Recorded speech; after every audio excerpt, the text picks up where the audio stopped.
Hola, em dic Giuseppe i sóc el dinamitzador del taller d'italià del Servei de Política Lingüística de la Universitat de València.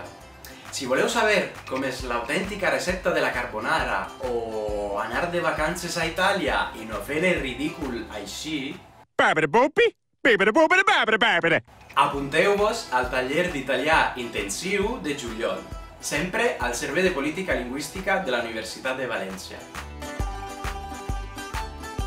He après a parlar en italià i que les cançons són molt romanticones. I tempi verbali i connettivi, cultura també italiana, com solen menjar, els horaris. Ha pensat d'una altra manera la llengua. Ma non va bene bere un cappuccino dopo un pasto o dopo mattina.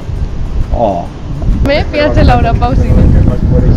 Mi fa tanto schifo Laura Pausini, è così noiosa nella voce di Spagna.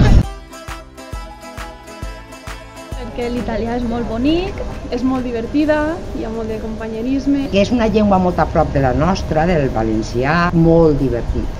Heu de venir al taller d'italià perquè tant per als parlants de valencià com els de castellà són llengües molt semblants, a part de cultures germanes, no? La mar Mediterrània.